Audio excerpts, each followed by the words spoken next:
I had always trusted Claire. We'd been married for 7 years, and though we had our ups and downs, I never imagined something like this would happen. She worked as a receptionist at a hotel, and while the hours could be long, it was a good job. It provided us stability, especially after our son, Ethan, was born. But something started to change. Little by little, Claire became distant. She was still an incredible mother, always attentive to Ethan, but with me, it felt like there was an invisible wall. At first, I chalked it up to stress from work or just a rough patch in our marriage. Every couple goes through them, right? But then, there were the late nights. She'd started coming home later than usual, sometimes with vague excuses about extra shifts or meetings. I tried to be understanding. I didn't want to be that paranoid husband who doubted every word. But the unease settled in like a shadow. The final straw came on a Saturday night, after she'd once again come home late. I had been feeling off for weeks, and something in my gut told me to check her phone. Claire had always been protective of it lately, but that night, I took a chance. What I found shattered my world in an instant. There was a string of texts, most of them deleted, but a few were still there. Messages from someone named Mark. He was someone from her work, apparently, and the texts weren't outright sexual, but they were intimate. I can't wait to see you tomorrow, and last night was amazing. It felt like someone had ripped my heart out. I could barely breathe. I confronted her that night. She denied it at first, said they were just close friends, that I was overreacting. But when I told her I'd seen the messages, she broke down. She admitted that she'd been seeing Mark. It started as just harmless flirting, she said, but it had turned into something more. They had kissed a few times, but she swore it hadn't gone further. My mind was spinning. I wanted to believe her. I wanted to believe that it hadn't gone further, that it was a mistake we could work through. But deep down, I knew there was more. The trust was already broken, and I couldn't shake the feeling that this was just the beginning. That night, as I lay in bed, staring at the ceiling, I realized that my life had taken a turn I never expected, and it was only going to get worse from here. The days following Claire's confession were a blur. I went through the motions, taking care of Ethan, going to work, but my mind was elsewhere. I couldn't stop thinking about those messages, replaying her words over and over. It was just a kiss, she had said. It didn't mean anything. But every time I thought about it, the weight in my chest grew heavier. Claire tried to make things right. She promised she'd cut contact with Mark, and for a few days, it seemed like she was serious. She started coming home earlier, spending more time with Ethan and me. There were nights we even laughed together, but something was always off. A part of me had died the moment I saw those texts, and no amount of effort from her could bring it back. One night, a week after our confrontation, Claire had to work late again. I wanted to trust her, to believe that things were getting better, but the anxiety clawed at me. After I put Ethan to bed, I decided to drive to the hotel where she worked. I told myself it was ridiculous, that I was being paranoid, but I couldn't help it. When I arrived, the hotel lobby was quiet. I parked across the street and waited, feeling like a complete fool. The minutes dragged on, and just as I was about to give up and head home, I saw her. Claire was leaving the hotel, but she wasn't alone. Mark was with her. They walked side by side, their bodies close, laughing about something. And then, right there in the parking lot, they kissed. My heart felt like it stopped. Time seemed to freeze as I watched them, and suddenly everything made sense. It had never been just a kiss. That was just the tip of the iceberg. I had caught them in the act, but God knows what had been happening behind my back for months. I snapped a picture of them together, unsure of what I'd do with it, but needing proof that my suspicions weren't some paranoid delusion. I didn't confront her that night. I drove home, feeling numb, my hands gripping the steering wheel like it was the only thing keeping me grounded. When she got back home later, she gave me the same tired excuses, extra shifts, a meeting that ran long. I nodded, pretending to believe her, but inside, I was planning my next move. I needed to know everything. The next day, I did something I never thought I'd do. I hired a private investigator. It felt extreme, like something out of a bad movie, but I didn't know what else to do. I had to be sure, and I knew Claire was hiding more than she was telling me. The investigator promised he'd get me the truth, and I was desperate enough to trust him. Over the next 2 weeks, I acted like everything was normal. I didn't let Claire know that I had seen her with Mark. I kept playing the role of the trusting husband, even though it killed me inside. Each day was harder than the last. I couldn't stand being near her, knowing that she was lying to my face, but I needed to be patient. I needed the full picture before I made any decisions. Finally, after what felt like an eternity, the investigator called. He had the information I was looking for. We met at a cafe, and as he slid a manila folder across the table to me, my stomach churned with dread. Inside the folder were photos, dozens of them, of Claire and Mark together.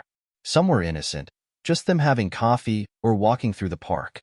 But others showed them leaving a hotel together, holding hands, embracing in ways that no friends ever would. I was right. It wasn't just a kiss. It was an affair. The betrayal hit me like a freight train. Claire had been seeing him for months, and while I'd been at home, trusting her, she'd been sneaking around behind my back. The photos told the story better than any words ever could. She had been lying to me, to our son, to everyone. I sat in that cafe for what felt like hours, staring at the evidence, wondering what the hell I was going to do next. That night, I couldn't look at Claire without feeling the weight of everything I'd seen. The photographs, the lies, the betrayal. It all felt suffocating. I knew I couldn't keep pretending anymore. I had reached my breaking point, and no amount of time or pretending would change that. After putting Ethan to bed, I walked into the living room where Claire was watching TV. She looked up at me with a smile, but I couldn't return it. My heart was pounding in my chest, and my palms were sweating, but I knew this had to happen. There was no going back. "Claire," I said, my voice tight with the anger and pain I had been bottling up. "We need to talk." She muted the TV, looking confused. "Sure, what's up?" I sat down on the edge of the couch, keeping my distance from her. I pulled the manila folder out of my bag and tossed it on the coffee table. The sound of it landing made her flinch, and I saw the confusion in her eyes turn to something darker, fear. "What's this?" she asked, her voice trembling slightly. "Open it," I said, my voice cold. I couldn't afford to be soft anymore. I needed to hear the truth, and I needed her to admit what she'd been doing. She hesitated, then reached for the folder. As she opened it and saw the photos, her face drained of color. Her hands started shaking, and for a moment, she couldn't even speak. When she finally looked up at me, her eyes were wide with panic. I can explain," she stammered. "Explain?" I snapped, the anger I had been holding back finally boiling over. "You've been lying to me for months, Claire.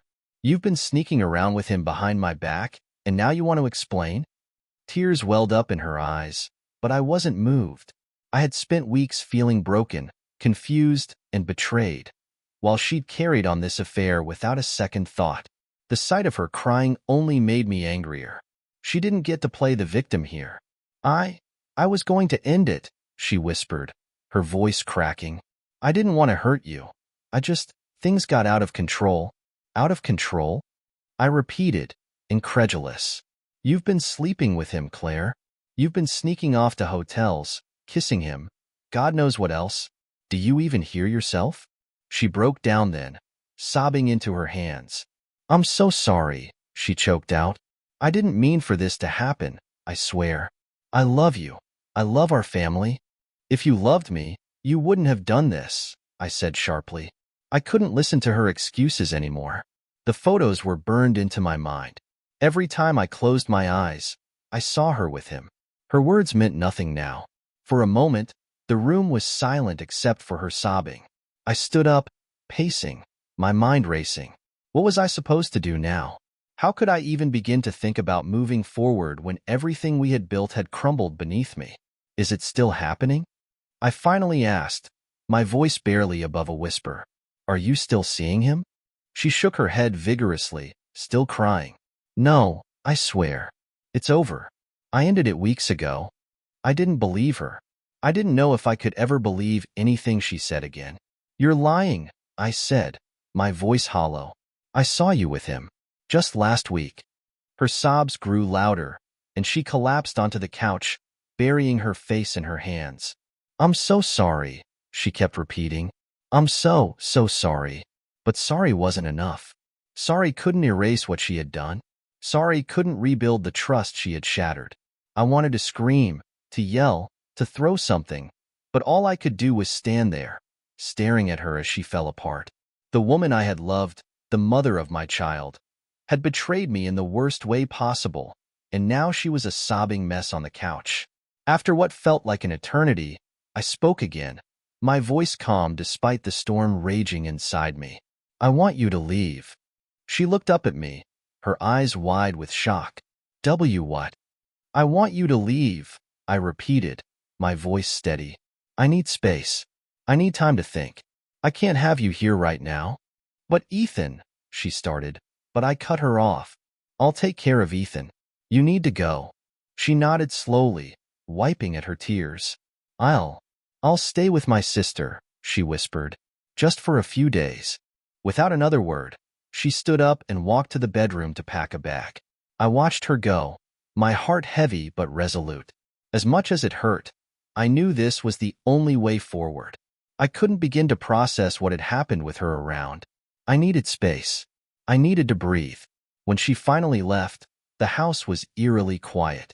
Ethan was fast asleep upstairs, unaware that his world was about to change forever. And as I sat alone in the silence, the weight of it all came crashing down on me. I wasn't sure if we could ever recover from this. The first night after Claire left felt like a dream, a nightmare I couldn't wake from. The house felt hollow, like a shell of the home it used to be. I kept expecting to hear her footsteps coming down the hall or her voice calling from the kitchen, but the only sound was the hum of the refrigerator and the distant ticking of the clock. Ethan, of course, had no idea. At 4 years old, his world was still so innocent, untainted by the chaos his parents were going through. I sat alone on the couch, staring at the manila folder on the coffee table. The photos inside it haunted me, images of Claire with Mark burned into my brain. I couldn't stop replaying the scene in my head, how she had looked at him, kissed him, like I didn't even exist. I knew I should try to sleep, but the thought of lying in our bed, in that empty space where she used to sleep, was unbearable. The next morning, I woke to Ethan jumping on the bed, his small face full of joy. Daddy, it's morning. Let's have pancakes. For a brief moment, I smiled. His innocence was the only thing keeping me going. I had to be strong for him. All right, buddy, pancakes it is. I went through the motions that day, trying to keep things normal for Ethan. I didn't want him to feel the strain or know that his world had been shattered. But every time I looked at him, I felt a pang of guilt. How was I supposed to explain this to him? How do you tell a child that his mother isn't coming home? At least not in the way she used to. I didn't have the answers. All I knew was that I had to be there for him, even if I had no idea what the future held. Claire texted me that afternoon, asking about Ethan. How's he doing? Is he asking for me? Her messages were full of concern, but every word felt like a knife twisting in my chest. I could feel her desperation to come back, to make things right, but I wasn't ready. I needed time. I needed to figure out if there was even a way to salvage this. I responded briefly, telling her that Ethan was fine, that I'd explained to him that she was staying with her sister for a little while. I kept it short, not wanting to give her any opening to push for more. As much as it hurt, I wasn't ready to see her. I wasn't ready to face the possibility of forgiveness. That evening, after Ethan went to bed, I sat in the quiet again, trying to process everything. I had been reading stories online about affairs, trying to understand how people cope with this kind of betrayal. Some couples went to therapy, others split up immediately. Every story seemed different, but the pain was the same. The common thread in all of them was trust. How easily it could be broken and how impossible it seemed to rebuild. A week passed. Claire hadn't pushed to come back, and I appreciated the space. I was trying to piece myself together, to find a new normal without her. But the loneliness was crushing. Each night I felt the same hollowness, the same questions eating away at me. How could she have done this? Was it really over with Mark, or was she still hiding something? And more than anything, could I ever forgive her? Then, something unexpected happened. One night, after putting Ethan to bed, I got a call. It was Claire's sister, Lisa. I hadn't spoken to her much over the years. We weren't particularly close, but her voice on the other end of the line startled me. She sounded nervous, almost hesitant. "Hey, I know this is awkward," Lisa began, her voice shaky, "but I think there's something you need to know." My heart dropped. What could possibly be worse than what I already knew? "Mark, he's been talking," she continued. "He's been bragging at the hotel about his conquest, about Claire." I felt sick. "What are you talking about?" Lisa sighed. "Apparently, he's been telling people that it wasn't just a fling. He's saying it was serious, that they were planning something permanent." I couldn't breathe. "Permanent? What do you mean?" She hesitated. "He told one of the hotel staff that Claire had talked about leaving you, that they were going to be together. For real?" The words hit me like a punch to the gut. Leaving me? She had never said anything about that. She had always framed the affair as a mistake, something that spiraled out of control. But if what Lisa was saying was true, Claire had been planning to leave our family for him. "How do you know this?" I asked, my voice tight with anger. "Look, I'm just passing on what I heard," Lisa said, her voice apologetic. "I didn't know how much of it was true, but I thought you deserved to know." "I'm sorry." I thanked her, though my mind was spinning. The idea that Claire had been seriously considering leaving me, that she might still be hiding more from me, was too much. I thought I had reached the bottom of this nightmare, but it seemed there were more layers to uncover. When I hung up the phone, I felt a new wave of anger wash over me. The lies were deeper than I ever imagined. She had betrayed me, not just by sleeping with him, but by building a future in her mind without me. How could I ever trust her again? That night, I didn't sleep. I couldn't. My mind raced with everything Lisa had said, every painful detail. I knew that the time for avoiding the confrontation was over. I had to speak to Claire, and this time, I wouldn't let her dodge the truth. Tomorrow, I would demand answers. And this time, there would be no more lies. The next day, my mind was set. I couldn't let Claire continue to control the narrative, especially after what Lisa had told me. It felt like my entire life had been a lie. Like the woman I had loved and trusted was now a stranger. I needed answers, and I wasn't going to stop until I had them all. I texted Claire that morning, asking her to come over after work. I could feel the tension in every keystroke, my fingers trembling as I typed. She responded quickly, saying she'd be there. That evening, she walked in quietly, her eyes red and swollen. It was clear she had been crying, but I wasn't here for her tears. I needed the truth. As soon as she sat down, I wasted no time. "I talked to Lisa," I said bluntly. Her eyes widened, panic flashing across her face. "Lisa?" she asked, her voice barely a whisper. I nodded. "She told me that Mark's been bragging. He's been telling people that you were going to leave me for him, that this wasn't just some affair. It was something more." Claire's face paled. She opened her mouth to speak, but no words came out. I could see the guilt in her eyes, the realization that she couldn't hide anymore. "Is it true?" I demanded, my voice rising. "Were you planning to leave me? To leave Ethan?" She broke down, sobbing into her hands. "It wasn't like that," she cried. "I was confused. I didn't know what I wanted. I never planned to leave, I swear." "Don't lie to me," I shouted, my patience finally snapping. "I've heard enough lies. Just tell me the truth for once." Claire's sobs quieted, and she looked up at me, her eyes filled with regret. "There was a time. I thought about it," she admitted, her voice shaky. "I was unhappy, and Mark made me feel alive again, but I never went through with it. I couldn't leave you and Ethan. I couldn't break up our family." The words stung, but at least they were honest. For once, I felt like I was hearing the real truth, and it only made everything worse. She had seriously considered walking away, leaving me and our son, all for a man who didn't even respect her enough to keep their affair private. "Why didn't you tell me?" I asked, my voice softer now, the anger giving way to exhaustion. "Why didn't you just tell me you were unhappy?" "I didn't want to hurt you," she whispered. "I didn't want to destroy what we had. I thought I could fix it without telling you. But then everything spiraled out of control."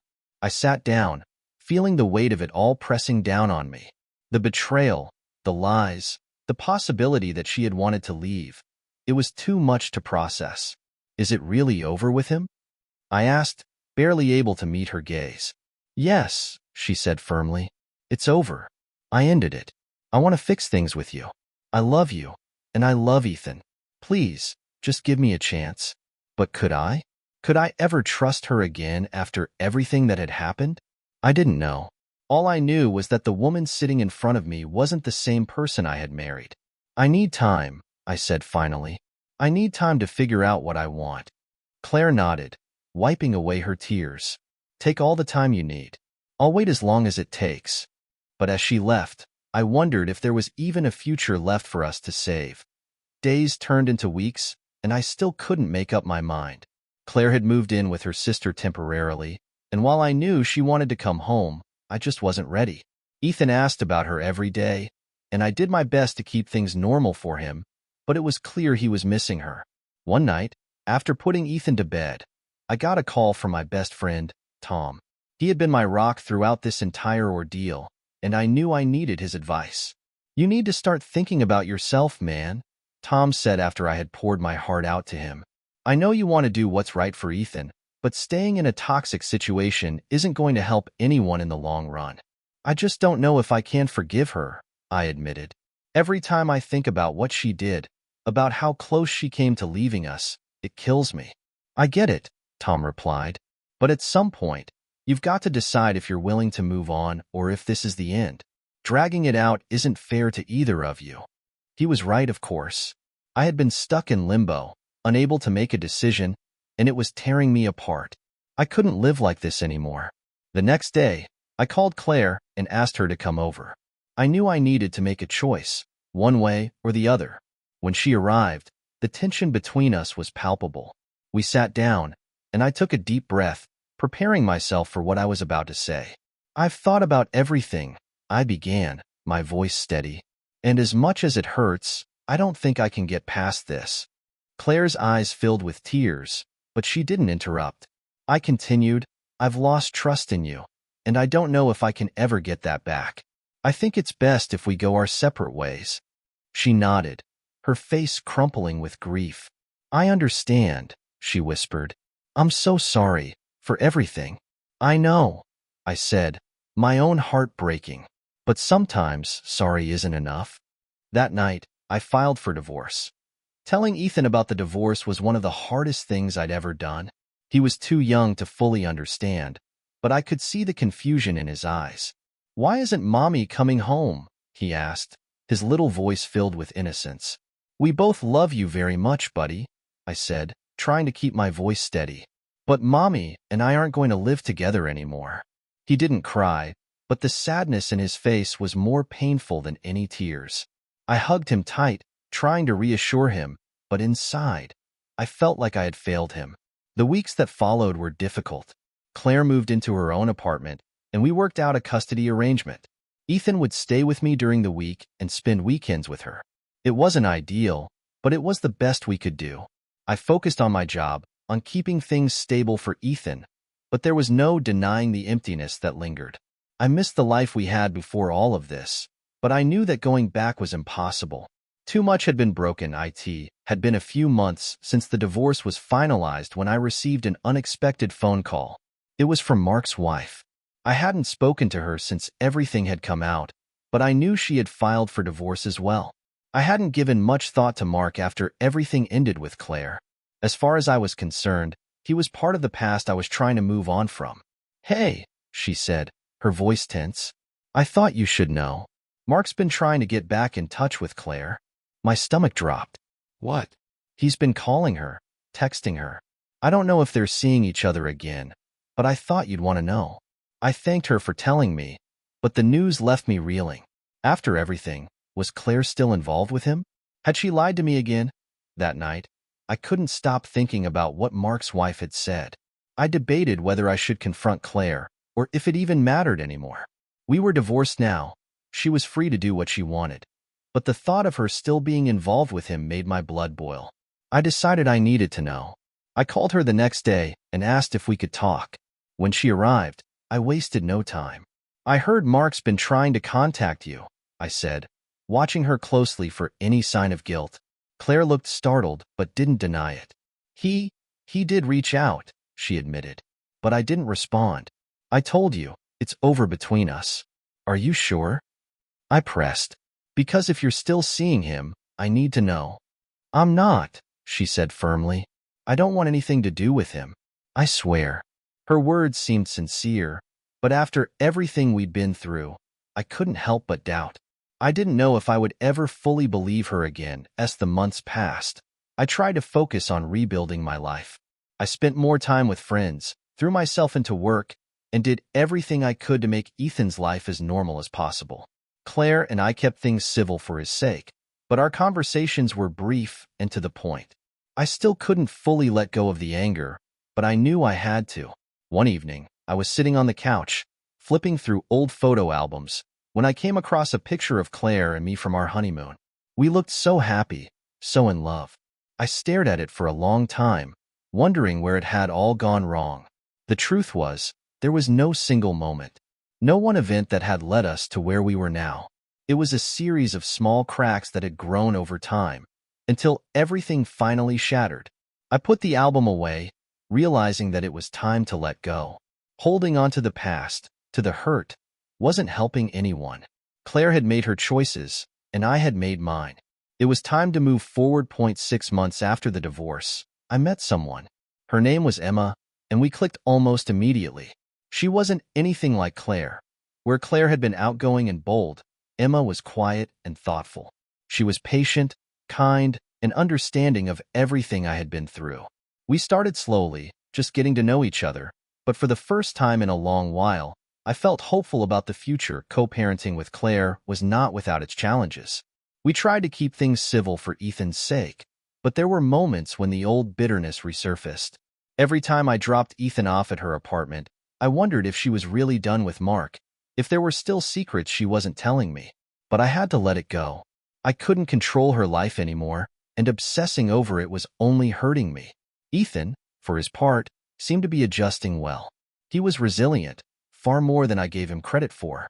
I did everything I could to make sure he knew he was loved, and that no matter what happened between Claire and me, he would always have both of us in his life. One day, months after we had both moved on, Claire called me out of the blue. Her voice was soft, almost hesitant. I wanted to say I'm sorry, she said, for everything. I know I hurt you, and I've regretted it every day since. I was quiet for a moment, unsure of how to respond. Her apology was unexpected, but it didn't bring me the closure I thought it would. The wounds were still there, but they had started to heal. I appreciate that, I finally said, but we've both moved on. Let's just focus on doing what's best for Ethan. She agreed, and for the first time, it felt like we were both on the same page. Life slowly returned to a new kind of normal. Emma and I grew closer, and for the first time since the affair, I felt like I could breathe again. The past still lingered in the back of my mind, but it no longer controlled me. Claire and I continued to co-parent, and though there were moments of tension, we both did our best to put Ethan first. He was the bridge that kept us connected, even after everything that had happened. As the months turned into years, I learned to forgive, not just Claire, but myself, for all the anger, all the pain, all the doubt I had carried for so long. Letting go wasn't easy, but it was necessary. One evening, as I sat in the backyard watching Ethan play, I realized that I had finally found peace. The anger, the betrayal, the hurt, it was all still there, but it didn't define me anymore. I had survived the worst, and somehow, I had come out the other side. Claire and I would never be what we once were, but we had found a way to coexist. We were no longer enemies, but co-parents, bound together by our love for our son. As the sun set, casting a warm glow over the yard, I realized that I had found closure. It wasn't the kind of closure I had expected, but it was enough. I had rebuilt my life, and for the first time in a long while, I was hopeful for the future. And that, I realized, was all I needed.